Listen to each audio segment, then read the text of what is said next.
Todos ustedes.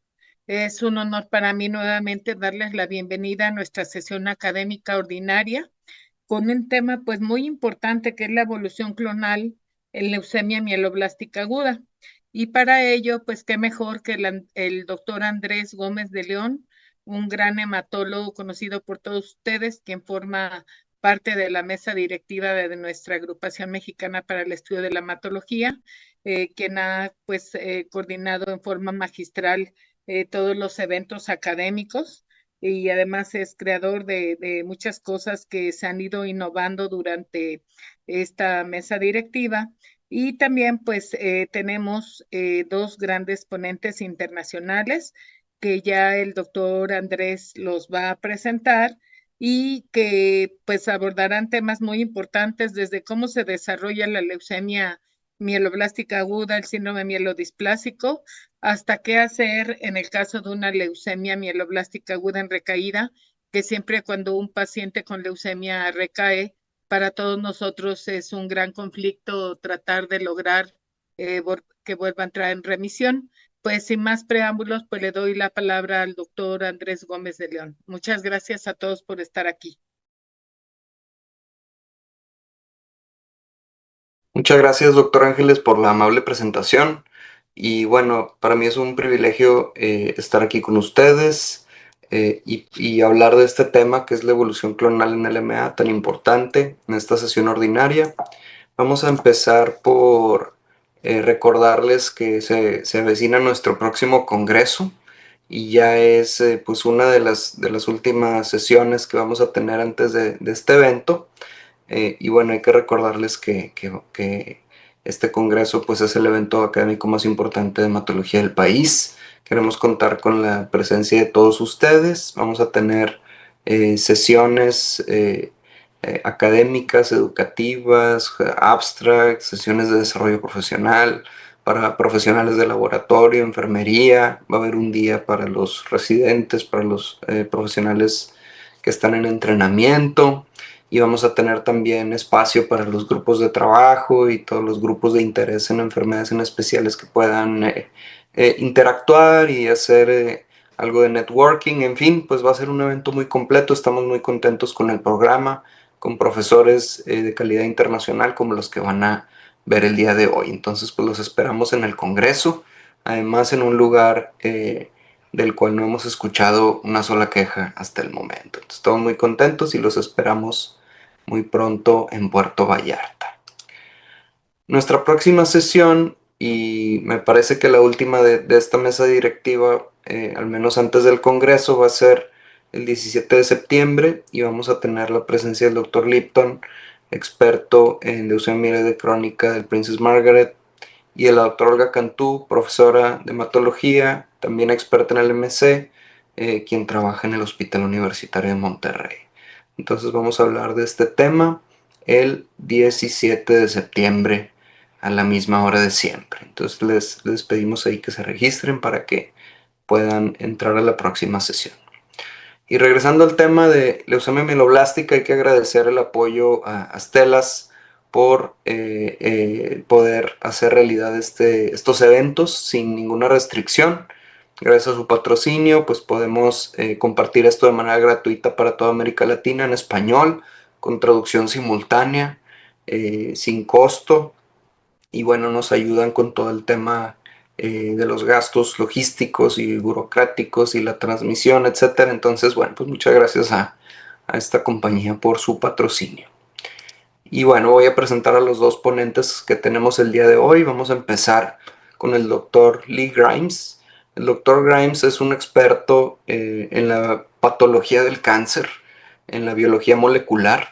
Él ha descrito algunas mutaciones que llevan a neutropenias congénitas que se presentan en la infancia, también algunas en la edad adulta, y ha descubierto los orígenes patológicos de varias enfermedades mieloides.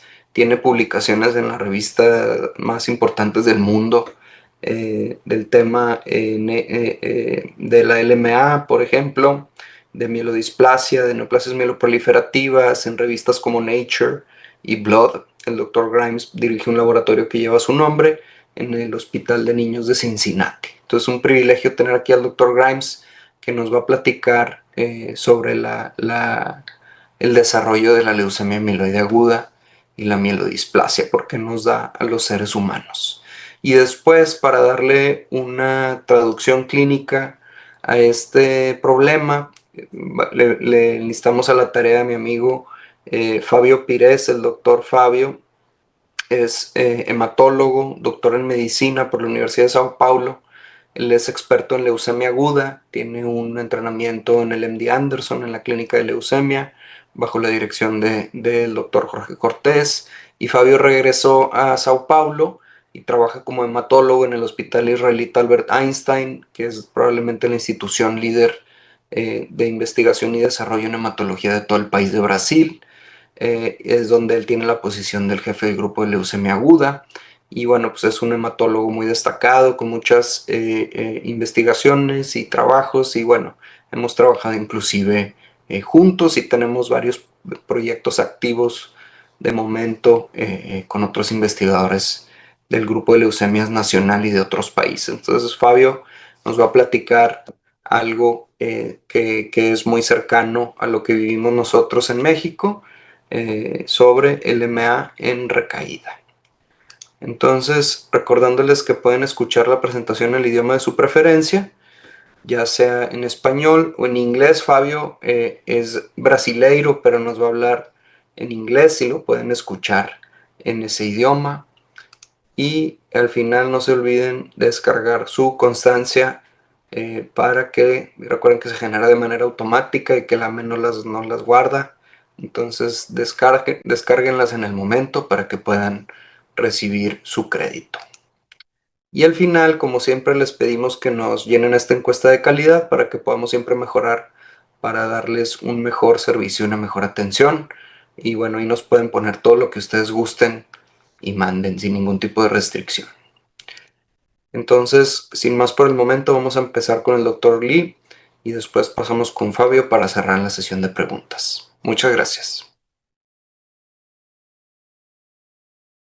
Sobre hematopoiesis y hematopoiesis clonal y su progresión a leucemia. Déjenme compartir mi pantalla. Quiero decirles que preparé esta conferencia con A.K. Eisfeld de la Universidad Estatal de Ohio y que no tengo ningún conflicto de interés que declarar.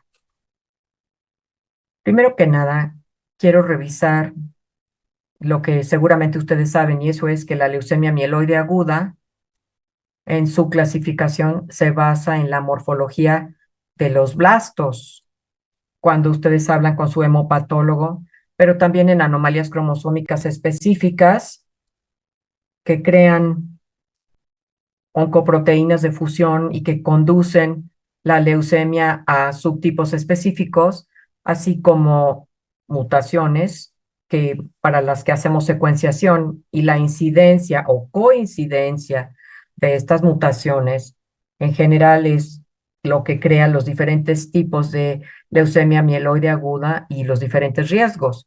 Y son estas características también las que nos indican qué tratamientos van a funcionar para los diferentes pacientes y que también pensamos que esos pacientes podrán responder dados esos tratamientos. Así que el entender los defectos moleculares o la genética de la leucemia ha sido un avance muy importante para las ciencias oncogénicas.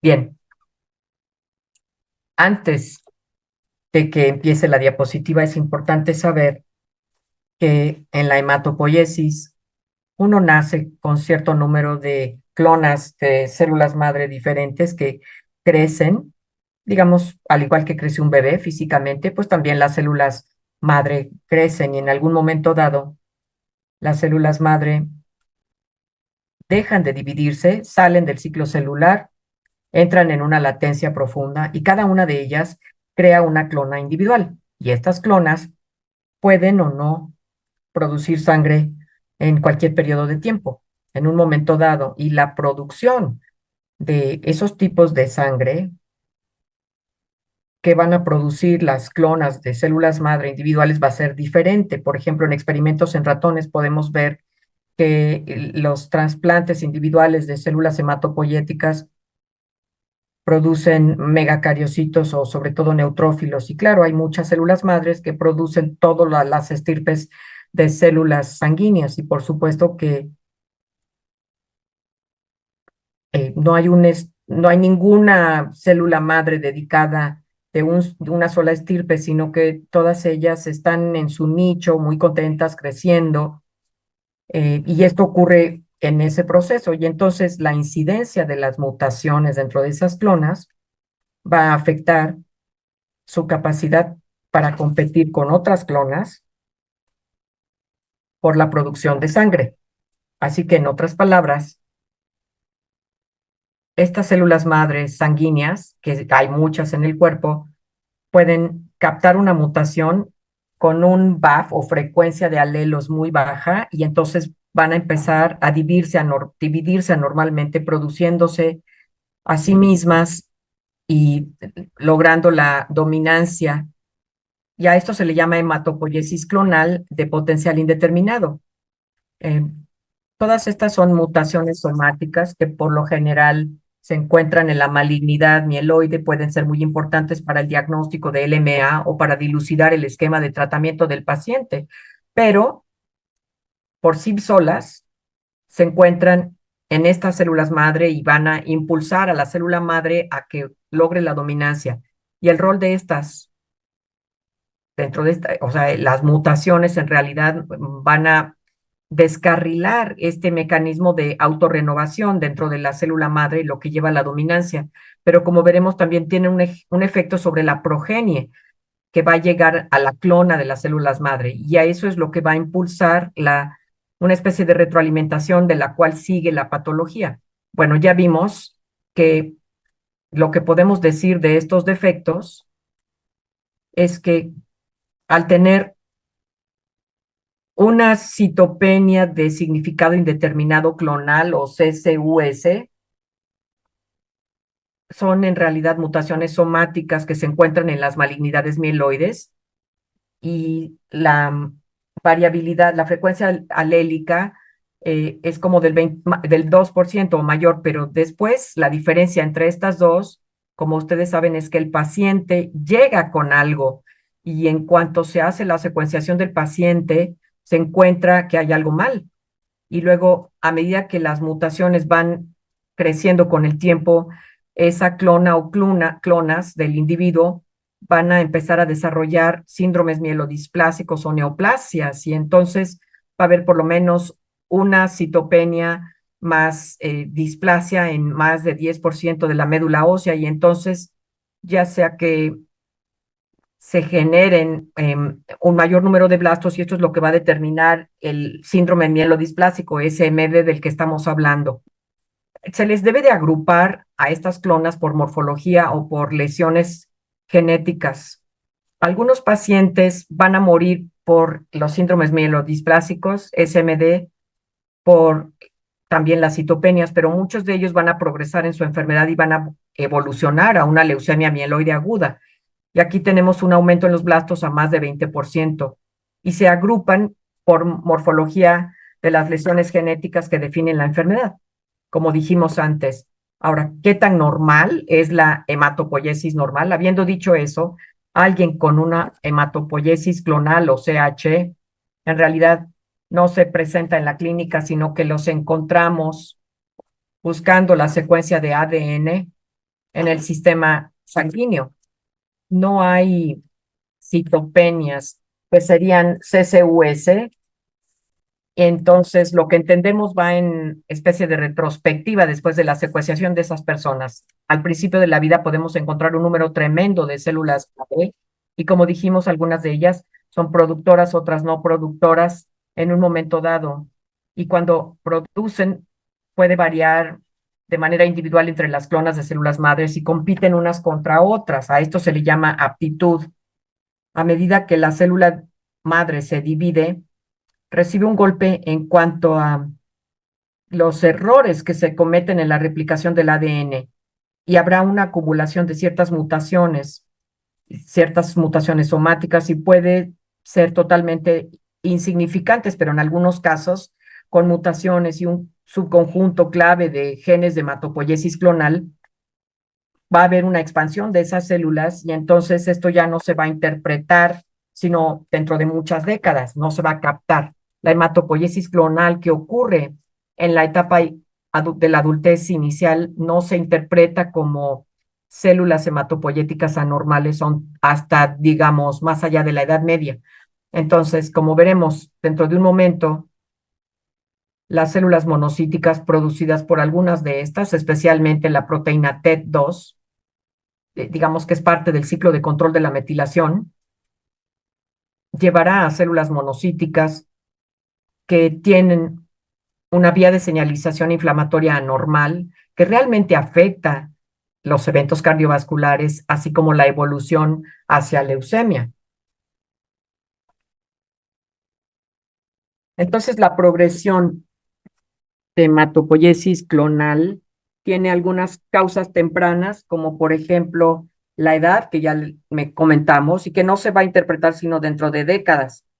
Pero también si un paciente se somete a quimioterapia, eso puede seleccionar las clonas. Obviamente, pues los genes de reparación de ADN como P53 o PPM1D, o si hay estrés exógeno, tal como tabaquismo, todo esto puede afectar cosas como el XL1 y su evolución en los pacientes masculinos. Así que esta presión selectiva sobre las variantes somáticas se encuentra presente dentro de estas clonas de células madres y puede llevar también a la selección inmune.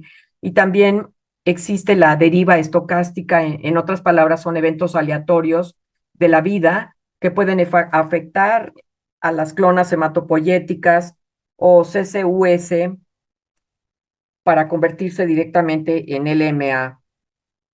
La inflamación se considera que es el principal conductor dentro del envejecimiento que selecciona las variantes clonales. Así que presiones exógenas diferentes pueden modificar el riesgo de progresión de CH. Y aquí vemos que hay sobre todo presiones de selección asociadas a la edad sobre el desarrollo clonal con el tiempo y también hay una presión selectiva asociada a la terapia, que como ustedes saben, si hay un evento de quimioterapia, puede seleccionar a clonas específicas que son capaces de soportarlo. Y como ya dijimos, esto se refiere sobre todo a P53 o PPM1D, que modifica a P53, y estos individuos pueden sobrevivir a los eventos de daño de la ADN y sobreviven, y además también está la selección de las clonas mediada por el sistema inmune que puede afectar cuáles son las clonas que van a sobrevivir y sobre todo a proliferar para lograr dominancia. También hay terapias como los agentes hipometilantes que pueden afectar la dominancia clonal. Así que esto es para mostrarles gráficamente cómo se ve esto en cuanto a la variación de la frecuencia alélica o BAF. Aquí tenemos esta evolución a BAF con el tiempo que ocurre y vemos que la hematopoiesis ocurre hasta después con la mutación. Pero si el masculino ASXL1 fuma, eso puede aumentar la probabilidad de dominancia de esa clona. Además, si uno tiene mutaciones en la reparación de ADN y hay cierto tipo de terapia oncológica que se presenta como quimioterapia, entonces estas clonas serán seleccionadas mucho más significativamente, pues por razones obvias, ¿no? Porque uno está colocando agentes terapéuticos que van a matar células proliferantes y que inducen el daño del ADN, y dichas células con alteración y daño de sus vías del ADN no van a poder cometer suicidio, por así decirlo, fácilmente y van a sobrevivir. Entonces, eso es lo que yo creo. Ya con eso basta de esta idea. Y luego, los factores de riesgo clínico críticos, hay, por ejemplo, recuentos sanguíneos, tipo de mutación, carga clonal. Cuando vemos estos aspectos de, por ejemplo, la carga mutacional de alguien, algunos genes van a tener mucho más efecto dominante que otros. Y también el riesgo de transformación, obviamente, será entre diferentes mutaciones como P53 o las mutaciones IDH, mucho más que en ASXL1. Entonces, bien, la inflamación de la que hablábamos contribuye a la fuerza de impulso del envejecimiento y a los eventos y selecciona clonas que han ido transcurriendo décadas desde que ocurrió la mutación. Esta transición de acá se piensa que es un evento inflamatorio y además la inflamación puede impulsar la evolución de SMD a LMA. Así que acá y sus colaboradores, Janis y Pantus y Tania Gruber, hicieron un esfuerzo masivo de secuenciación de 1 tonelada de adultos humanos con LMA en la Universidad Estatal de Ohio y también a pacientes pediátricos de Stanford. Y después crearon racimos para ver si había algún patrón específico del LMA, de la leucemia mieloide aguda. Y como pueden ver, permitieron que se formaran racimos, pues de cierta manera de novo, pero sobre todo trataron de forzarlos en cierta coherencia. Pero la pregunta era si existía un patrón y la respuesta es que en realidad no. Pero la expresión génica diferencial, cuando uno la ve, puede darnos ciertas diferencias entre las células malignas y las células normales y las células microambientales, pero lo que encontraron muy importante es que la firma inflamatoria, esa especie que más o menos como que se extendía a lo largo de cierto número de leucemias, y es esta firma inflamatoria que era bastante robusta. Y el programa, de hecho, se convirtió en diferentes programas en donde uno podía seleccionar de esta firma inflamatoria, es decir, que algunos de ellos en linfocitos T, linfocitos B y otros en las células progenitoras, y hay 246 genes en general en la firma inflamatoria. Y entonces llevaron a cabo un análisis de regresión dispersa. En pocas palabras, plantearon la pregunta, de todas las personas analizadas aquí y en las cohortes que estaban examinando, si ellos preguntaban, cualquiera de estos genes, 246 genes, son capaces de poderse organizar en sobrevidas mejores o peores al final de la historia, y encontraron que de hecho hay un I-score, el puntaje inflamatorio, que consta de 38 genes con el análisis de regresión que se identificaban de manera post-hoc.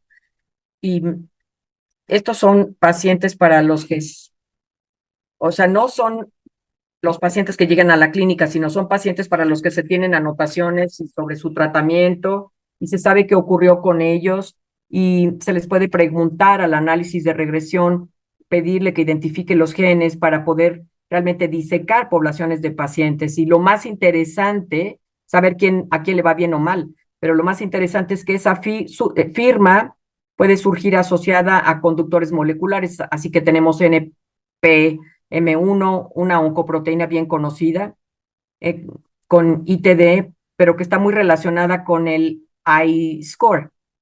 Y aquí algo muy interesante es que tenemos la firma completa de MECOM, y aquí tenemos leucemias pediátricas realmente muy malignas que, como ustedes saben, son muy fuertes y pueden ocurrir, por ejemplo, en la lactancia, cuando el bebé nace con leucemias, con rearreglos de LLM, y también hay conductores oncogénicos, y todo esto puede provocar firmas de inflamación de novo y pueden mostrar el poder de la oncoproteína de la leucemia, que no solamente desregula la hematopoiesis y la autorrenovación y proliferación, sino que también interviene en el puntaje de inflamación.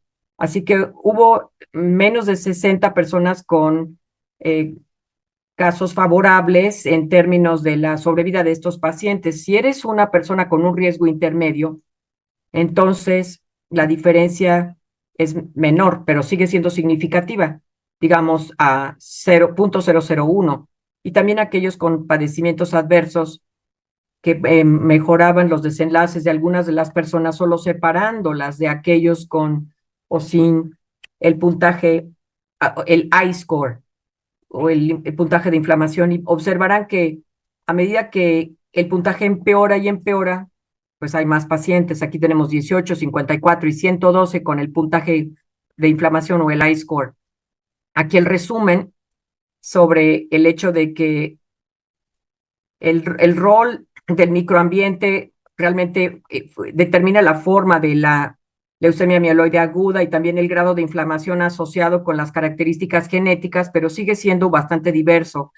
Y esta firma tiene un carácter de pronóstico importante. Por último, tener como blanco la inflamación nos puede ayudar a responder pronto y esto sería crucial. Bueno, ¿qué más podemos saber sobre la hematopoiesis clonal y la inflamación? Bueno, las personas que tienen hematopoiesis clonal también tendrán, si tienen infarto del miocardio, les va a ir mucho peor.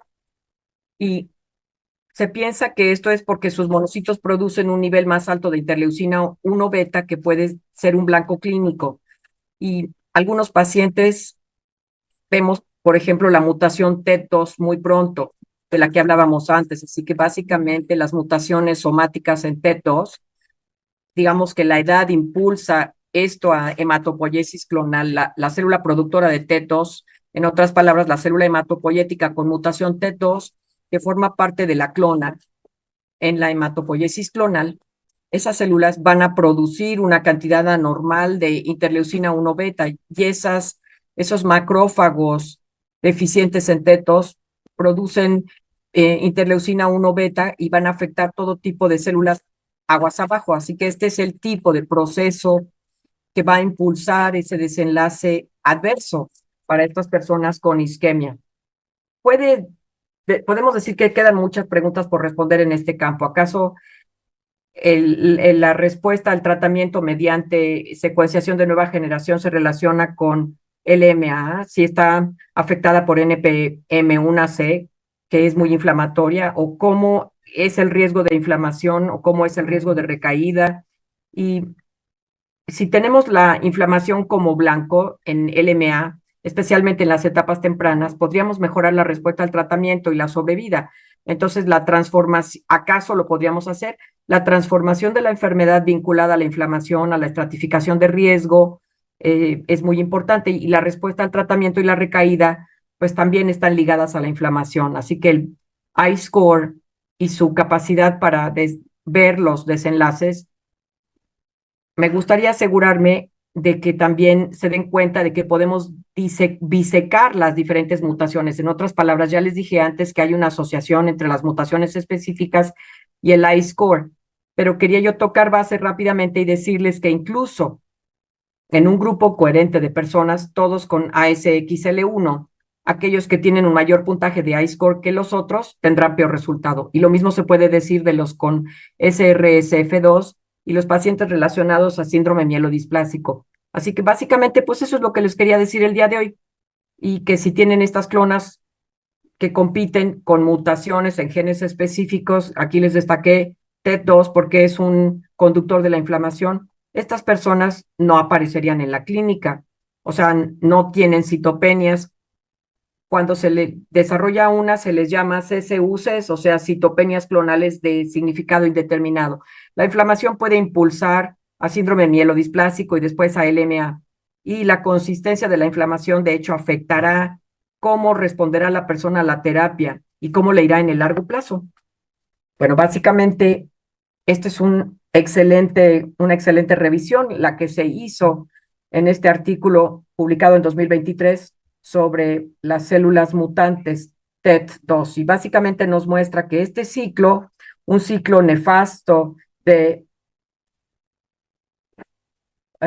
células madre hematopoyéticas mutantes, clonales, con este ciclo nefasto que tienen esta autorrenovación intrínseca celular y mieloproliferación que crea células mieloides con un nivel de producción anormal y mediadores inflamatorios realmente no afectan a las otras células. Pero algo interesante que hablamos antes es que esas células con mutaciones de hematopoiesis clonal, las mutaciones somáticas asociadas con hematopoiesis clonal, tales como TET2, son resistentes a esta tormenta que crearon.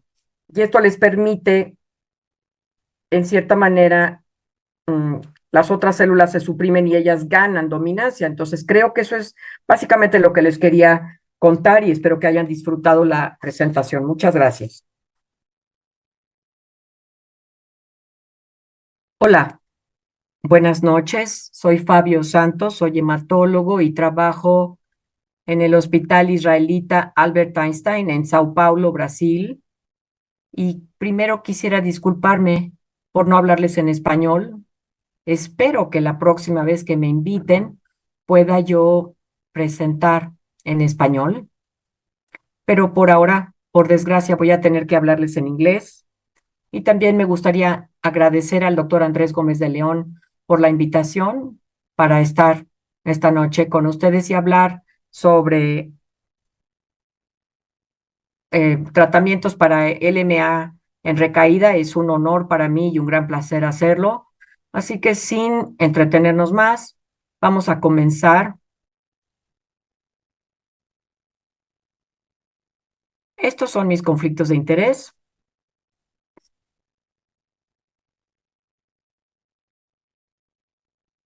Vamos a hablar de la LMA recurrente refractaria. En la LMA con recaídas reaparecen blastos leucémicos después de que el paciente ha logrado una remisión completa. Y en la LMA refractaria vamos a definirla como que un paciente no logra una remisión completa después de por lo menos 2 ciclos de inducción, que incluyen por lo menos un ciclo con una dosis intermedia de citarabina. Ahora, ¿cuál es la incidencia acumulativa de LMA en recaídas? Bueno, fluctúa de acuerdo a la literatura publicada entre 20 y 70% de los casos, dependiendo de varios factores de riesgo, tales como las anomalías genómicas del paciente, si el paciente logró o no una negatividad completa de la enfermedad mínima residual y también cuáles fueron las opciones terapéuticas que se utilizaron en primera línea.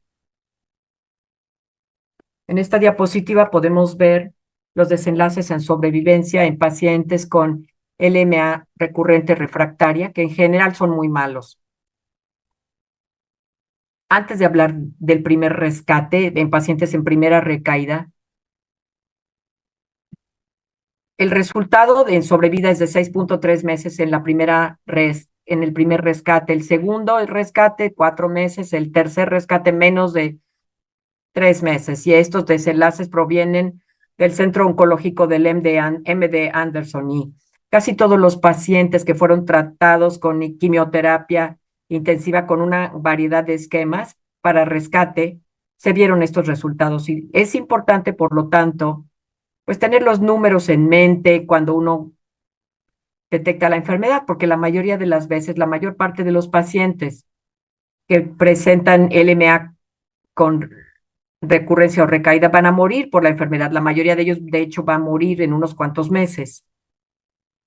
Ahora, ¿cuáles son los factores de riesgo de estos desenlaces tan malos? Como ya les dije, hay anomalías, la presencia de anomalías de riesgo citogenéticas o moleculares de riesgo malos. Si el paciente ya es mayor, si el paciente tiene un estado funcional malo. Y también es importante saber que estos factores de riesgo son todos irrelevantes en pacientes que tienen LMA, pero que están recién diagnosticados. En pacientes que tienen una enfermedad recurrente o con recaídas, o refractaria, hay otros factores de riesgo que son la duración de la remisión previa. O sea, si un paciente había logrado la remisión previamente y fue muy corta, pues sabemos que su recaída será peor. Y como vimos en la diapositiva anterior, si estamos hablando de recaídas en segunda instancia o posteriores, todavía es peor. Y si el paciente inicialmente fue tratado durante el primer año con trasplante de células madre, su desenlace va a ser todavía peor cuando recaiga. Entonces aquí estamos observando mi abordaje general para pacientes que tienen LMA recurrente o refractario. Esto es para pacientes que son candidatos a trasplante de células madre hematopoyéticos, concentrándonos en mi principal abordaje, es decir, que yo les hago un panel de secuenciación de siguiente generación y más cariotipos. Si da positivo a FLT3, lo trato con inhibidores de FLT3. Si el paciente no tiene mutación ejecutable, voy a tratarlos con un esquema basado en venetoclax y voy a tratarlos de llevar a una segunda revisión completa. Y también utilizo esta línea porque apenas recientemente tuvimos la aprobación de los inhibidores IDH1 en Brasil. Si el paciente es IDH1 positivo, le voy a dar un inhibidor de IDH1. Y cuando lo tengamos aprobado, pues los inhibidores de IDH2 a los pacientes que sean positivos para IDH2. Y también vamos a pasar a tipificación de HLA si todavía no se ha hecho y vamos a buscar donadores y lo más pronto posible pasarlos a trasplante de células madre. Este sería mi abordaje del paciente que se va a trasplantar. Si no es candidato a trasplante, entonces es un abordaje muy parecido y aquí lo único que cambia es que si el paciente no tiene mutaciones en este panel, vamos a tener varias opciones de terapias como gemtuzumab. Ven aquí los protocolos si se tiene o no venetoclax y se recibió ya previamente y también algunos protocolos como ARA-C con cladribina y la mayoría de las veces en esta situación, si el paciente no es candidato a trasplante y recae, sobre todo es como una terapia paliativa, simplemente estás tratando de retardar lo inevitable. Es importante para nosotros y vamos a ver algunas de estas complejidades, ya las oyeron en la presentación anterior, que el LMA es una enfermedad que evoluciona con el tiempo y cuando hay recaídas a veces detectamos anomalías en donde se encuentran sobre todo diferencias en el momento de la mutación. Este fue un artículo publicado hace casi 13 años en donde se analizaba a pacientes con LMA en dos variables de tiempo, en el momento de la recaída y en el momento del diagnóstico, y hacían secuenciación de todo el genoma y analizaban las mutaciones presentes y podemos observar que había racimos en la mutación que determinaban sobre todo la composición clonal de la LMA y podemos ver que en el momento del diagnóstico el paciente tenía 4 clonas, la clona más grande presente en 53% de las células, contenía 3 clases de mutaciones y las otras 3 clonas, una que era de potencia moderada y daba origen a todas las demás. Y en el momento de la recaída, cuando volvimos a ver al paciente, la clona más prevaleciente, que es esta roja, que ven aquí, se derivó de este racimo que ven aquí, que a su vez provenía del racimo amarillo, que a su vez provenía del racimo gris, o sea que básicamente LMA en el momento de la recaída, varias veces lo que estamos observando es una enfermedad más compleja de la que estaba presente en el momento del diagnóstico. No es común, pero a veces incluso lidiamos con mutaciones que se encontraban presentes en el momento del diagnóstico, pero en una cantidad muy pequeña de células que incluso los estudios más precisos no pueden detectar. Y es precisamente por eso que es importante para nosotros repetir las pruebas genéticas en el momento de la recaída. Esta es una especie de metaanálisis pequeño que yo realicé buscando qué es lo que ocurre con el estatus mutacional de FLT3 en el momento de la recaída. Y aquí podemos ver del lado izquierdo de la pantalla que si el paciente fue negativo a la mutación FLT3 o FLT3 en el diagnóstico, cuando recae en 13% de los casos va a tener la mutación FLT3. La mayoría de las veces va a ser FLT-ITD, pero para los pacientes que fueron positivos a FLT3 en el momento del diagnóstico, FLT3-ITD, 86 por ellos se quedan positivos y 14% se consideran negativos.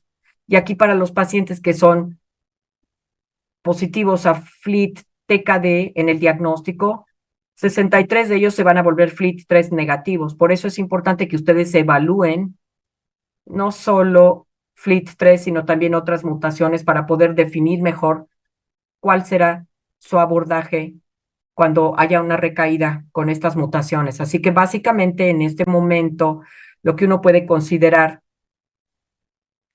sin olvidar que quizá en su realidad varios de estos agentes no están positivos, disponibles, pero si el paciente tiene FLT3 positivo y si tiene positividad a IDH1 o 2, podemos considerar los inhibidores IDH1 o 2, si con FLT3, inhibidores FLT3 y quimioterapia con o sin venetoclax para cualquier paciente también. Y para los pacientes candidatos a trasplante de células madre hematopoyéticas es importante sobre todo ingresarlos en estudios clínicos siempre que sea posible, porque es la única forma en que vamos a lograr mejorar sus resultados mediante estudios clínicos para entender mejor cómo abordar en caso de refractariedad o recaída. Y ahora hablamos de más detalles con estos abordajes. Hablemos de Pláguida más venetoclax. En el Instituto Albert Einstein estábamos utilizando venetoclax con Pláguida. Este es un protocolo que fue desarrollado en el MD Anderson y que combina la quimioterapia de Pláguida, que es citarabina y darubicina, colonias de crecimiento de granulocitos, venetoclax hasta por 7 días únicamente. Pláguida más venetoclax es un esquema muy útil para rescate de pacientes con enfermedad recurrente y aquí pueden ver datos del IJA 2024. Esto fue el año pasado, en donde utilizamos este protocolo con una remisión completa como del 66%, con una sobrevida de 2 años, 40%, 52.1% de los pacientes lograron enfermedad mínima residual negativa. Y si vemos aquí a los pacientes que pudieron continuar al allotrasplante, fue 58% en la cohorte de trasplante halogénica. Y si nos concentramos en los pacientes que vemos en primer rescate que no tuvieron la mutación TP53, el porcentaje de pacientes que procedió a allotrasplante fue de 72%, como 3/4 partes de los pacientes. Ahora, si ustedes han utilizado el esquema del MD Anderson, Pláguida más venetoclax en el pasado, tienen que saber que puede ser un protocolo sumamente tóxico y que la tasa de infecciones de tercer o cuarto grado fue hasta de 80% con este esquema. Y también es importante darnos cuenta que el tiempo a recuperación puede ser prolongado. Vemos aquí que en el primer ciclo, el tiempo de recuperación de neutrófilos es un poco menor de 30 días, mientras que en el segundo ciclo de Pláguida más venetoclax es como de 67 días y sigue muy alto muy alto en los siguientes ciclos. Entonces, lo que hacemos en el Albert Einstein es que tratamos de dar solo un ciclo de este protocolo y lograr llevar al paciente a remisión completa, después de lo cual, si el paciente no está listo para llegar a trasplante, porque pues la mayoría de las veces esto se considera en un paciente que es candidato para quimioterapia intensiva, y entonces aplicamos un abordaje de intensidad baja para mantener la remisión de la patología y llevar al paciente al trasplante sin tener que repetir varios ciclos de quimioterapia. Ahora, ¿qué pasa si el paciente no responde a Pláguida más venetoclax? Probablemente lo pasáramos a trasplante lo antes posible, como dijimos esto, y bueno, hablaremos más al final de la conferencia. Así que otro abordaje que se puede utilizar si uno se tiene enfermedad recurrente y si no se tiene un recuento de blastos muy alto, se puede utilizar una quimioterapia de baja intensidad combinada con venetoclax como abordaje que fue estudiado por el grupo de médicos de Australia y que lo publicaron en el Journal of Clinical Oncology el año pasado. ¿Y qué hicieron con los pacientes que tuvieron enfermedad mínima residual en donde los blastos recayeron? Y los trataron con Ara-C más venetoclax de baja dosis y después de 2 o 3 ciclos lograron una respuesta de más del 60%, lo cual nos muestra que se puede desarrollar este protocolo o este abordaje. Ahora, ¿qué pasa si no se tiene venetoclax? ¿Qué puedo hacer? No tengo venetoclax en mi país, solo puedo utilizar quimioterapia convencional. Entonces, ¿qué se puede utilizar? Bueno, este es un muy buen artículo que se publicó recientemente por parte del grupo del Reino Unido, de los estudios clínicos del NCIR, y observaron el tratamiento intensificado ya fuera con FLAG-IDA o Ara-C y fludravina en pacientes que tenían enfermedad residual con un ciclo activo de inducción.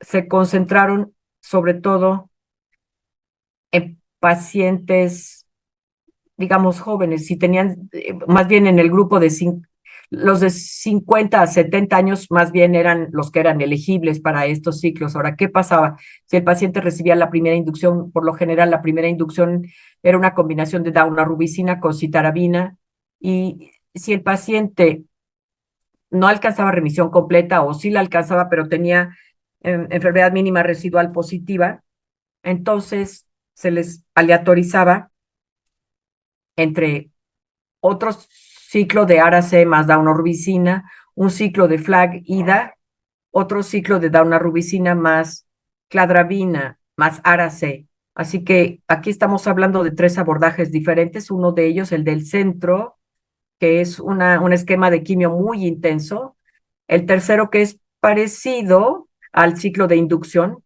pero agregándole cladribina, y el primero que básicamente repite la primera quimio que se dio en la inducción. Y aquí todos estamos analizando a pacientes que no tienen remisión completa o que tienen enfermedad mínima residual positiva, y aquí estamos viendo la sobrevida global después de que vemos la comparación de FLAG-IDA versus DA o daunorubicina y cladribina versus DA, y concentrándonos solo en esos pacientes con enfermedad recurrente refractaria, excluyendo los pacientes con EMR desconocida. Y vemos aquí la mejoría en la sobrevida en pacientes con FLAG-IDA, y vemos los pacientes que recibieron la combinación con cladribina versus DA. Y parece ser que el impacto fue mayor en pacientes que recibieron cladribina en el protocolo de cladribina versus los que recibieron el protocolo con FLAG-IDA. Aquí estamos viendo la ocurrencia de las recaídas y vemos aquí en forma parecida que en ambas estrategias mejoraron las tasas de recaída simplemente dándoles un ciclo adicional de daunorubicina más Ara-C. Así que básicamente lo que este estudio nos dice es que si uno está tratando a un paciente y si es refractario o si tiene EMR después de haber logrado la remisión completa, es válido considerar intensificar por lo menos por un ciclo, agregándole ya sea un abordaje con FLAG-IDA o si prefieren el abordaje que pareció ser el mejor en este estudio, había que combinarlo con cladribina como Ara-C, daunorubicina y cladribina. Entonces es importante todo esto que se pueda utilizar sin fármacos novedosos y tampoco hay novedad de combinar esto con venetoclax ni nada que se le parezca. Ahora, ¿qué pasa con los inhibidores de IDH1 y IDH2? Estas mutaciones se encuentran como en 20% en general de los pacientes con LMA. Más bien estos genes codifican para una enzima que se encuentra presente ya sea en el citoplasma o en la mitocondria. Es una enzima que tiene una función que es normalizar y transformar el isocitrato en hidroxiglutarato, perdón, alfa-ketoglutarato. ¿Y qué pasa? que se logra lo que llamamos la actividad neomórfica. Ahora la enzima mutada va a reducir el alfa-cetoglutarato a 2H-glutarato. Y este 2H-glutarato es lo que se llama el oncometabolito y va a inhibir la actividad de varias enzimas como la familia de enzimas TET que llevan a anomalías genéticas en la célula madre relativas a la metilación. Tenemos 3 compuestos, 2 más desarrollados para inhibir esta enfermedad. Enacidenib, actualmente aprobado en Brasil para tratar a pacientes con LMA IDH2 positivo. Fue aprobado basándonos en este estudio fase 2, en donde observaron a pacientes que presentaron recaída y refractariedad más estas mutaciones IDH2. Este grupo es el más común y la tasa de respuesta de estos pacientes fue un poco menor de 40% en ambos grupos, considerando solo la cohorte que recibió los 400 miligramos. Y aquí podemos ver algo que es muy interesante. En forma parecida a otros agentes de diferenciación, como ATRA, este fármaco se lleva tiempo en hacer efecto. Al usarlo tenemos que dar el fármaco y considerar que la tasa de respuesta, o sea, solamente hace efecto después de varios ciclos. Por eso solo se puede dar 1 o 2 ciclos de enacidinib. Y no se puede dar solo 2 ciclos y olvidarse de él porque el paciente mejora más adelante. ¿Qué pasa con la toxicidad? A diferencia de otras terapias con inhibidores de IDH2, no hay mucha toxicidad hematológica. Estas toxicidades son la rubinemia y el síndrome de diferenciación de IDH2. Vemos aquí a la supervivencia, los desenlaces con respuesta completa, tienen una mediana de supervivencia mucho mejor. Aquí vamos a ver los datos para ivosidenib, que son el otro agente para IDH2. Perdonen, hay un error en la diapositiva, es IDH2, es decir, por LMA positivo a IDH2. Vemos aquí la respuesta completa, más o menos 20% de los pacientes y CRI en 11% de los pacientes en total, en forma parecida a lo que vimos con el inhibidor de IDH2, que lleva a respuesta completa en 20 o 30% de los pacientes. Si lo utilizamos como monodroga en LMA recurrente y refractaria. Vemos aquí los desenlaces de estos pacientes y el perfil de toxicidad, que es muy parecido a ivosidenib y sobre todo en síndromes de diferenciación. Vemos aquí la prolongación del intervalo QT. Ahora, ¿qué pasa con los inhibidores FLT3? Todos sabemos que las mutaciones FLT3 son muy comunes en LMA. Más de 30% de los pacientes con LMA las tienen. Estas mutaciones, hay 2, la más común es IDH1, como en 30% de los pacientes. La segunda más común es la que se encuentra como en un 20% de los pacientes. Vemos aquí los inhibidores de FLT3 que se han desarrollado en estudios clínicos, de los que ya les hablé. Gilteritinib es uno de ellos, es un compuesto que está relacionado con la mutación ITD, y también con otros compuestos como sorafenib. Se desarrolló, son refractarios también a sorafenib y a otros inhibidores de tipo 2, entre ellos el quizartinib, por ejemplo, otros inhibidores de las sinasa. En un principio lo encontraron de esta manera, pero el quizartinib se desarrolló desde el principio, no digamos como consecuencia. Vemos aquí el estudio Admiral, en donde comparan gelteritinib versus quimioterapia en pacientes con la mutación FLT3 en LMA recurrente y con recaídas, y vemos aquí la comparación con las quimioterapias. Y vemos aquí la tasa de respuesta y también hubo un beneficio para gilteritinib comparado con quimioterapia de rescate en tasas de respuesta. Y aquí vemos los desenlaces de supervivencia, mejora la mediana de supervivencia y la duración de la remisión. Desde el punto de vista de la toxicidad, ¿qué podemos esperar de gilteritinib? Puede provocar citopenias, trombocitopenias, neutropenia febril y también puede llevar a un aumento en, perdón, no alcancé a escuchar lo que dije, se puede combinar gilteritinib con otros fármacos, se tiene bastante entusiasmo para LME con mutación FLT3, pero al ver los datos publicados el año pasado, viendo la combinación de tratamiento con azacitidina y venetoclax para pacientes con LMA con mutación FLT3, encontramos que la respuesta en una gran cantidad de los pacientes con enfermedad recurrente y refractaria eh, se dio, pero también es muy importante saber que puede ser muy tóxico este esquema. Hay que definir por eso cómo combinar mejor los fármacos en triplete de tal manera que se pueda lograr la mejor respuesta, pero con el mínimo de toxicidad. Y ahora, hablando del trasplante halogénico o alotrasplante, todos sabemos que el alotrasplante es la antigua o la única estrategia que logra la curación en LMA recurrente refractaria, pero también había que considerar si el paciente iba a ser trasplantado.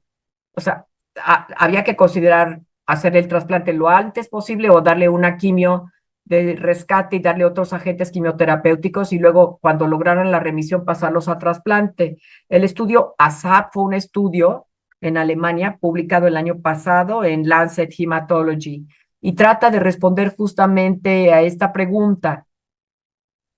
Fue un estudio aleatorizado, fase 3, observando a pacientes con LMA con mala respuesta a la quimioterapia de inducción en primera recaída. Tuvieron una recaída y comparan dos estrategias. La primera, una quimio de rescate, seguida por un trasplante intenso versus pasar directamente al trasplante con acondicionamiento intenso. La variable clínica primaria fue que en el día 56 se hiciera el trasplante. Y aquí observamos la variable clínica primaria. El nombre que utilizaron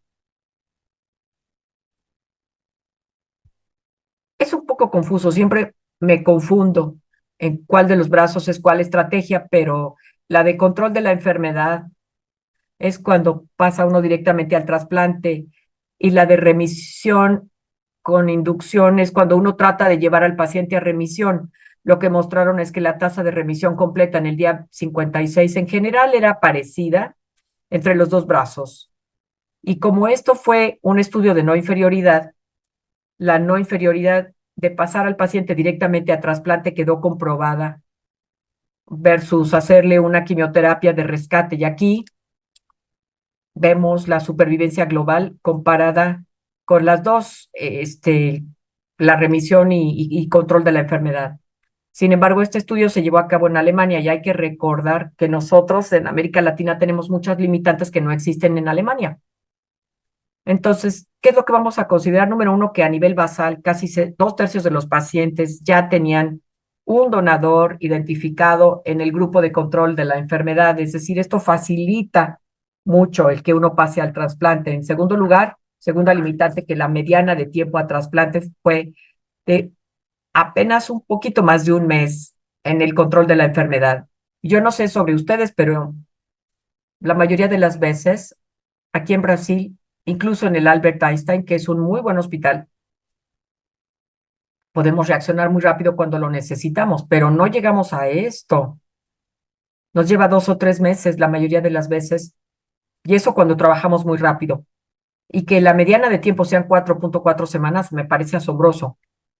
Hasta me hace sospechar que ya tienen todo planeado para que puedan moverse muy ágilmente. También se consideró la quimioterapia de rescate, sobre todo Aracem más mitojantrona. No hubo agentes novedosos, ni venetoclax, ni inhibición de FLT3, etcétera. Pero sobre todo, el mensaje que este estudio transmite, y esto es algo que es muy importante, es que hay cierto límite para tanta terapia en LMA. Básicamente, si el paciente es candidato y lo vamos a tratar de curar, cuando recaiga, hay que empezar a pasarlo al trasplante lo más pronto posible y hacer todo lo necesario para ello, ¿no? Ese es el mensaje principal. He visto a pacientes que recibieron hasta 6 ciclos de quimioterapia de rescate y simplemente eso no es posible. El paciente recae, tiene enfermedad refractaria y hay que pasarlo inmediatamente al trasplante lo más pronto posible. Ahora, ¿qué pasa con los fármacos novedosos? Hay muchas estrategias aquí, por ejemplo, sobre la menina, los inhibidores de menina. Hay otros fármacos nuevos, inhibidores de IDH2, inhibidores de sinasa. Voy a hablarles de los inhibidores de menina. Estos son fármacos que inhiben la menina, que es una proteína que es importante para el funcionamiento de LMA, CAMT2A y sus arreglos. Y este fármaco bloquea la unión de menina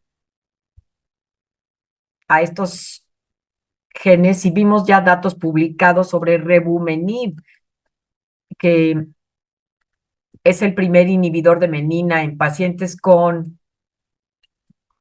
LMA recurrente y refractaria con KMT2A o NPM1. Vemos aquí estas mutaciones y rearreglos, pero la sobrevida global es del rango de 7 meses y una sobrevida libre de enfermedad, perdón, de hasta 9 meses. Vemos aquí para LMA recurrente y con recaída, vemos que hay o refractaria, hay una mejoría con respecto a los últimos 10 años. Hay varios agentes nuevos que se han desarrollado y sabemos que es muy importante que nosotros identifiquemos los blancos moleculares de la enfermedad, cuáles están presentes, y también, de ser posible, hay que repetir la prueba molecular en el momento de la recaída. Pero a pesar de esta mejoría, el trasplante halogénico eh, es una terapia en donde el paciente debe de ser referido lo antes posible y deben de tener un donador ya identificado. Hay que ver sobre todo si el paciente es elegible en el momento del diagnóstico, y no podemos dejar de subrayar que siempre hay que tratar de referir a los pacientes a estudios clínicos porque su desenlace va a ser mejor. Y con esto quiero agradecerles a todos por su atención y con gusto responderé sus preguntas.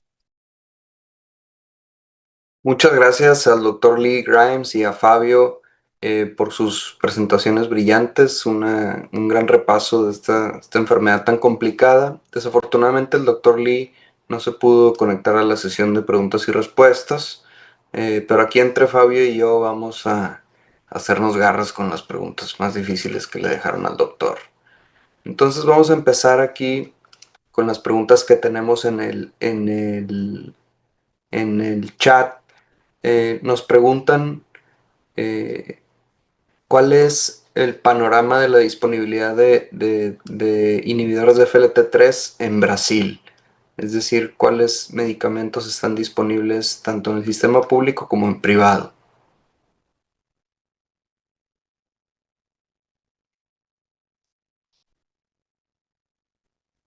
Gracias por su pregunta.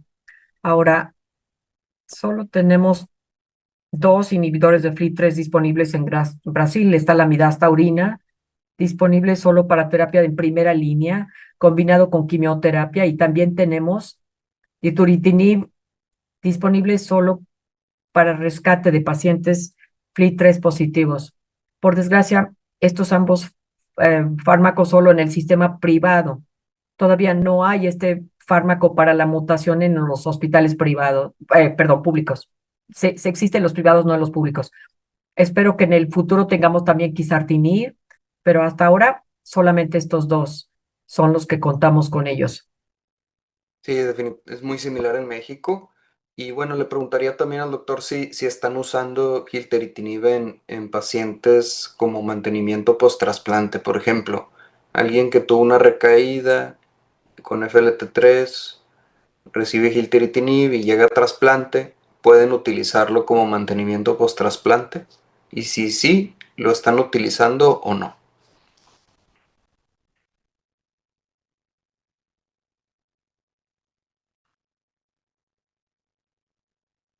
Sí, yo lo utilizo y creo que es fundamental, sobre todo si el paciente es EMR positivo antes del trasplante o si tenía enfermedad activa en el momento del trasplante. Yo lo usaría en cualquier paciente PLT3 positivo, pero sobre todo, algo que me pareció a mí intrigante, parece que en base al uno de los estudios que analiza el gilteritinib post-trasplante para mantenimiento, el beneficio sobre todo es en pacientes que son, tienen la mutación NPM1 y FLT3 o que son MR positivos antes del trasplante, es decir, que pacientes que son NPM1 negativos no parece ayudarles gran cosa. Entonces, si trabajamos, o más bien si tenemos que decidir a qué paciente, digamos, pues se va a lograr redituar más el gasto, como se dice en Estados Unidos, son aquellos con enfermedad con NPM1. Muchas gracias, y totalmente de acuerdo. Creo que ya hoy en día para pacientes con enfermedad residual, antes o después del trasplante debe ser el estándar de tratamiento y vienen estudios en combinación con otros medicamentos. Y eso es a lo que me lleva a mi próxima pregunta. Es muy complicado decidir cómo tratar a un paciente con LMA en recaída. Entre más opciones es más difícil, así como en el mieloma. La LMA se está pareciendo cada vez más al mieloma múltiple. Y peor porque aquí tenemos mutaciones que pueden coexistir y las combinaciones se van haciendo cada vez más complicadas. Hoy en Brasil los tripletes se utilizan en algún grupo de pacientes, es decir, ¿es posible o todavía es muy pronto?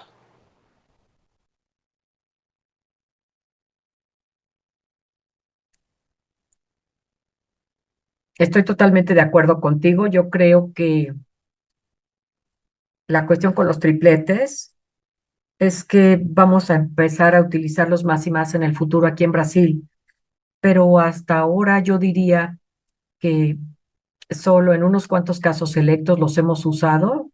La mayoría de las veces el reto al que nos enfrentamos es que, número uno, pues la aprobación. Digamos, si tengo yo un paciente que tiene mutación FLT3 con LMA recurrente, a lo mejor me van a autorizar en la aseguradora gilteritinib, pero no me van a aprobar gilteritinib más venetoclax más algún otro agente para lograr el triplete. Ese triplete hará que o bien el paciente tenga que pagar de su dinero algunos de los fármacos o bien tratar de utilizarlo como, pues no sé, obtener un donativo o conseguir venetoclax o qué sé yo.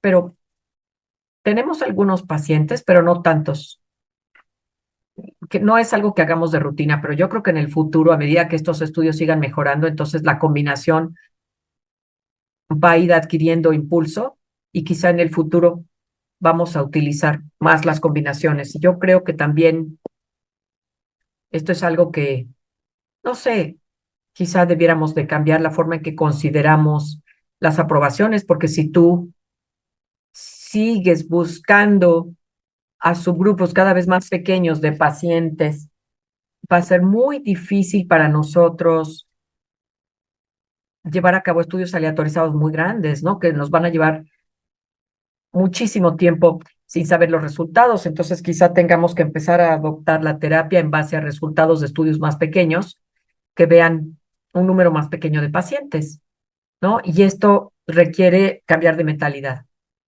Y sobre todo cuando nos enfrentamos a las alternativas que son tratamientos altamente tóxicos como Flagida, por ejemplo, en donde un tratamiento menos intenso pero más inteligente puede llegar al mismo resultado, al final del día ahorrando dinero probablemente.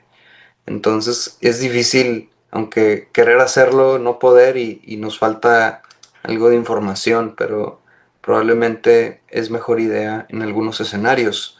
Y eso me lleva a la siguiente pregunta. En un paciente que tiene una recaída posterior a quimioterapia intensiva, digamos que no tiene ninguna mutación accionable, ¿usted utiliza asa Veneto o prefiere con quimioterapia con venetoclax?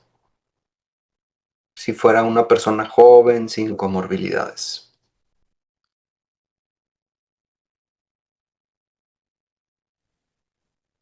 Pues es muy buena pregunta.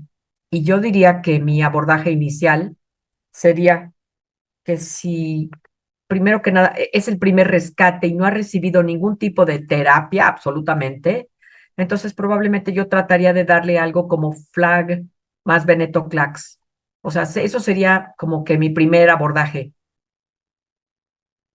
Pero también te voy a decir dos cosas. Número uno, yo creo que vamos a ir cambiando esto en el futuro cercano, porque tenemos que comparar y realmente dar estos abordajes intensos. ¿Acaso es necesario eso? O quizá podamos dar algo menos intenso, pero que logre el mismo resultado, que es llevar al paciente a remisión completa, gastar menos dinero, dar menos toxicidad al paciente. En fin, estoy empezando como que a cambiar de mentalidad. No te puedo decir que ya cambié por completo, pero estoy empezando a pensar en estos aspectos diferentes. Así que sí, mi intención inicial sería quimioterapia más venetoclax, pero si el paciente ya tuvo, digamos, algo parecido a un esquema Flagida para rescate y no tuvo respuesta, pues entonces yo definitivamente procedería a ASA más venetoclax, porque pues yo creo que añadirle mucha quimioterapia no nos va a resolver las cosas, ¿no? Y de hecho tengo varios pacientes que eran refractarios citarabina de alta dosis en quimioterapia de estándar y llegaron a respuesta completa con venetoclax y otro fármaco que no escuché, perdón. Esto es algo que debe de ser prácticamente el estándar. Coincido, sí, totalmente comparto las experiencias y bueno, es difícil tomar estas decisiones cuando estás en un medio que tiene una excelente terapia de soporte y muchos recursos para sostener a los pacientes con quimioterapias intensas como Flagida o 7+3, pero es más fácil decidir cuando se enfrentan a un medio público un poco más hostil que un hospital que tiene todos los recursos. Y yo sé porque usted trabaja en diferentes medios de salud y con diferentes accesos a diferentes recursos, ¿verdad? Cambiando de tema y bueno, avanzando en este tema de la quimioterapia intensa y venetoclax, aquí nos preguntan si el trasplante, por ahí usted mencionaba que un ciclo es lo que estamos buscando seguido de trasplante. Pero ¿qué tal si el trasplante todavía no está listo y un paciente refractario entra en remisión con Flagida Veneto? En ese caso está en remisión. Si fuera a dar un segundo ciclo, ¿daría la misma intensidad de quimioterapia? ¿O quitaría alguno de los medicamentos? ¿O bajaría dosis, digamos, para no perder lo logrado y a la vez no perder al paciente por toxicidad excesiva?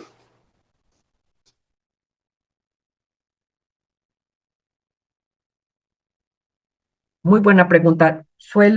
Lo que yo hago, y esto es totalmente, digo, opinión mía, porque no hay datos, pero lo que yo hago aquí es como citarabina de baja dosis más venetoclax. Si el paciente hubiera logrado respuesta completa con Flagida más venetoclax, yo trato de darles quimio de baja dosis más venetoclax, si es posible, mientras que espera ser trasplantado. Trato de evitar darles 2 ciclos de Flagida más venetoclax. he hecho esto en el pasado y puede ser sumamente tóxico para el paciente y no quiero perder al paciente porque, por ejemplo, puede desarrollar una infección, luego tiene que ir a terapia intensiva y por lo tanto no puede ser trasplantado, ¿no? Si llega a respuesta o remisión completa, Flaguida hizo buen trabajo y ahora solo hay que mantenerlo vivo para poderlo llevar al trasplante. Muchas gracias. Y tenemos algunas otras preguntas de trasplante. Nos habló un poco de la quimioterapia y trasplante secuencial, que es algo complicado de hacer en nuestro medio. Sin embargo, las instituciones que tienen todo listo, pues sí, sí lo pueden hacer con muchos esfuerzos. Aquí nos preguntan su opinión sobre los donantes. Es decir, sabemos que la gran mayoría de los pacientes con LMA que tienen una recaída, por no decir todos, que pueden, deben llegar a un trasplante alogénico, pero ¿cómo le hacemos con el donador? ¿Cuál es la política en el Einstein? ¿Están ya implementando los APLOS para todo el mundo? ¿O hay algún paciente en el que reservan un donante no relacionado? ¿Cuál es la visión que tiene el Einstein y su equipo al respecto?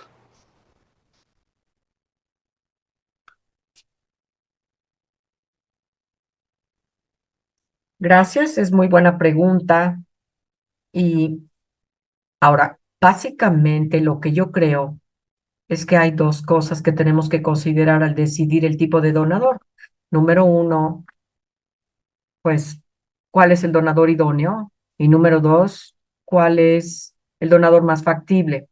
Entonces, yo diría que si yo tengo un paciente que tiene LMA de alto riesgo, le doy quimio, lo llevé a remisión completa y planeo llevarlo a trasplante y le hice tipificación de HLA, ya lo ingresé en un estudio de donador, en la base de datos de donador relacionado, no relacionado, perdón, espero 10 meses. Y en ese caso, si es posible, voy a tratar de buscar un donador no relacionado joven, equiparable, o más bien compatible, dado que no hay donadores en su familia, porque estamos viendo algunos datos que provienen de estudios, de registros que sugieren que los donadores jóvenes no relacionados en 10 de 10 son los que dan mejores desenlaces para pacientes con leucemia aguda. Pero a veces no podemos hacerlo. A veces estás tratando con un paciente que tiene una recaída y una refractariedad muy grave de su enfermedad y en esos casos vamos a tener que hacer, pues o sea, usar al donador más factible y en muchos casos va a ser un donador haplo, a veces el padre, a veces la hermana, a veces el hijo, todo depende de la situación del paciente. Entonces, sí, utilizamos muchos donadores haploidénticos y a veces esto es sobre todo cuando no tenemos el lujo de poder esperar al donador idóneo. No sé si tengan un dicho parecido. En inglés no sé, pero en portugués decimos que me- mejor es enemigo de lo bueno. Es decir, a veces estás buscando el donador perfecto y no consigues ni el mejor ni el promedio, ¿no? Entonces hay que tratar como de llegar a un justo medio, hacer concesiones y hacer lo que sea mejor para el paciente, considerando pues que muchas de las veces no vas a lograr al donador perfecto. Y eso es un problema con los donantes haploidénticos donde a veces hay muchos y tiene uno prisa. Justo ahorita tengo una paciente que tiene sus hermanos que no fueron 100% compatibles, una mujer de 50 años, y tiene a su hijo que no se ha estudiado. Entonces, bueno, pues sabemos que la edad es un factor muy importante. Y me dice, no, pues ya trasplántame rápido con mi hermano de casi 60 años, porque no vaya a recaer la enfermedad. Pero bueno, también está el hijo disponible, en fin, son problemas buenos que vivimos con los aplos, pero en general yo le comparto que en México, donde es difícil acceso a un trasplante en general, un donante no relacionado también es difícil. Y por eso en el universitario, en mi hospital, donde es un medio de recursos limitados, la mayoría de los trasplantes que hacemos son haploidénticos por mucho, son ya 7 haplos por 3 idénticos habitualmente la proporción, una cosa así. Entonces, creo que esa es la realidad de la mayoría del continente. En fin, aquí tenemos otras preguntas. Yo, pero quisiera hacer una personal, porque sé que el profesor Nelson Hammerschlag ha mencionado el uso de radiación en el acondicionamiento de pacientes con LMA. Tal vez podría comentar un poco al respecto si es que tiene la información y si no, lo podemos disculpar.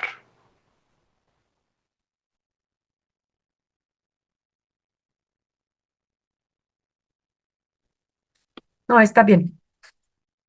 Estamos usando, o sea, sí, Nelson como que ha trabajado mucho a nivel mundial con la radiación en el departamento de radiación de nuestro hospital, junto con el doctor Marcos de Lima, que está actualmente en Cleveland para implementar lo que ellos llaman protocolo de irradiación a médula ósea total, o sea, solamente irradias la médula ósea del paciente, también con cierta quimioterapia, citarabina, por ejemplo, fludarabina, pero no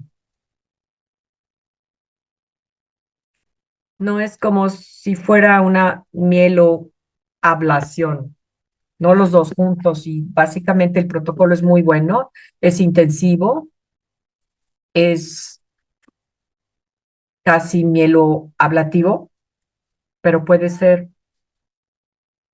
de muy baja toxicidad, así que usamos este protocolo en pacientes senectos que tienen enfermedad más agresiva. Y no sé si ustedes tienen ya estos datos de los pacientes, si ellos han publicado los datos de esos pacientes, creo que no, pero uno de los doctores de nuestro departamento, la doctora María, está recabando los datos y seguramente esos datos aparecerán a la luz pronto. Es un abordaje muy innovador y me da gusto decir que en Albert Einstein somos como que los pioneros en Brasil. Estamos muy emocionados de tratar de enseñar y esperemos que tal y como nos enseñó el doctor de Lima a hacer la irradiación de toda la médula ósea, enseñar nosotros a otros países de América Latina. Y no es tan cara esta forma de acondicionar a los pacientes y sí se logra mejoría. Muchas gracias. Cambiando un poco de tema, vamos a tener que aquí hacer el ridículo, al menos yo, porque yo no sé de esto, pero yo sé que usted sí es científico y le gusta la biología molecular y le gusta el desarrollo de la patogénesis del cáncer, para responder algunas preguntas dirigidas al doctor Grimes. Entonces, aquí nos preguntan si para el estudio de las mutaciones en una recaída, uno debe utilizar NGS, algún ensayo comercial, o si usted vislumbra en el futuro que podamos hacer otros tipos de análisis como expresión de células únicas, secuenciación de RNA, exomas completos, es decir, ¿qué es la diferencia entre lo clínicamente disponible o comercialmente disponible y lo que ve usted en el futuro próximo?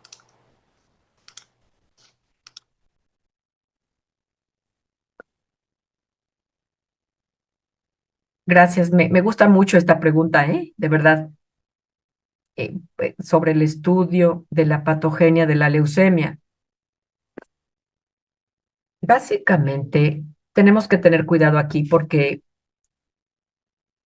hay una brecha entre el dominio en el laboratorio y lo que podemos hacer en la práctica clínica del mundo real. En la práctica clínica del mundo real, si hay algo disponible, debes de hacer un panel de NGS, por ejemplo. Si tienes acceso a ello, es una maravilla, ¿no? Te resuelve 80 o 90% de tus problemas presentes y futuros y no tienes que esperar a una sola célula, ni tratar de hacer el exoma completo o toda la secuenciación, porque puede ser muy caro. Probablemente no lo vas a hacer en tu centro, sino solo en unos cuantos centros de Estados Unidos, pero probablemente te va a llevar mucho tiempo obtener los resultados. Entonces, si tienes acceso a cualquier panel de NGS, está fantástico y ahí es lo que tienes que hacer. Lo que yo creo que va a ocurrir en el futuro, yo creo que en el futuro vamos a tener más acceso a estas formas novedosas de secuenciación y probablemente van a volverse menos caras y tener más disponibilidad, como por ejemplo, si tienes acceso, yo sé por la investigación que si puedes hacer, por ejemplo, secuenciación de todo el transcriptoma, solo viendo RNA, vamos a poder clasificar casi a todos los pacientes, vamos a poder obtener todas las mutaciones que tengan, mutaciones de fusión, y si haces secuenciación de todo el genoma, también vas a poder obtener sustitución de análisis de cariotipo como de lesiones y alteraciones de cromosomas. Yo creo que en el futuro vamos a pasar a eso, ¿no? Claro, nos va a llevar cierto tiempo, pero lo bueno es que yo me acuerdo cuando empezamos a trabajar hace tiempo con la NGS, Next Generation Sequencing, en 2013, como que nadie lo hacía en Brasil, ¿no? Y incluso mandábamos muestras a los americanos para que nos las secuenciaran. Y ahora, unos cuantos años después, esto es algo de rutina en nuestro centro y en varios otros hospitales de Brasil, algunos hasta públicos, ¿no? Entonces, ¿quién sabe qué es lo que va a ocurrir en 12 o 15 años? No lo sé. Espero que mejoremos mucho, pero por ahora, para el 2025, si tienes acceso a un buen panel de NGS, eso es fantástico y es la manera de proceder.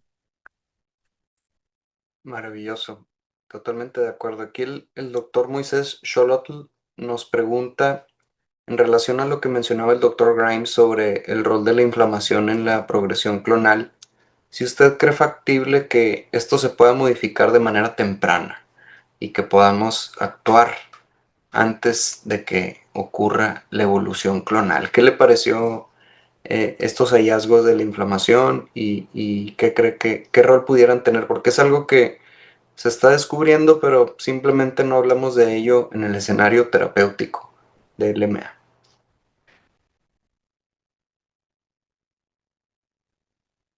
Sí, estoy totalmente de acuerdo y creo que esto es algo que necesitamos considerar, pues maneras novedosas de abordar este problema. Yo creo que será importante para nosotros considerar el rol de la inflamación en las diferentes etapas de la enfermedad. Y si observan mielinidades eh, viendo todo el espectro desde la hematopoiesis clonal a LMA, pasando por CCUS y SMDs, ¿cuál es el rol de la inflamación en cada etapa? Eso es algo que se tiene que aclarar. Pero como prueba de concepto, déjenme hablarles de una presentación que vi del doctor Ersey Manero del MD Anderson cuando asistió a nuestra reunión de revisión. Andrés también estaba ahí hace varios meses y mostraban datos de que el luspatercept puede mejorar la supervivencia para SMD de bajo riesgo. Y esto es como se utilizaba el luspatercept versus ESA en pacientes con SMD de bajo riesgo que no tenían terapia previa. Y el uso de luspatercept no solamente mejora eh, en estos pacientes, sino también mejora su sobrevida, no solo en el panel de NGS. Actualmente los estudios moleculares encuentran que hay varias vías inflamatorias que se regulan a la baja, se subexpresan en las muestras de médulas de pacientes que recibieron luspatercept y esto me muestra que sí, el protocolo lo puede hacer, pero claro, pues es todavía nos queda mucho por llegar a ese punto, es muy pronto, aunque yo creo que es un gran camino que tiene un gran potencial tanto para SMD como para LMA. Perfecto, con esto ya lo vamos a dejar en paz al doctor Fabio de estos ataques ininterrumpidos. Y vamos a darle las gracias a todos ustedes por estar aquí y además de los casi 600 personas que tuvimos de, ahorita les digo de cuántos países, 15 países tenemos presencia aquí de América Latina y 16 si contamos al doctor Fabio, que es el único representante de Brasil en esta ocasión. Muchas gracias a todos ustedes, muchas gracias doctor Fabio por su tiempo Y bueno, esperamos más información del Einstein y claro, más información y más actividades colaborativas entre nuestros países. Muchas gracias.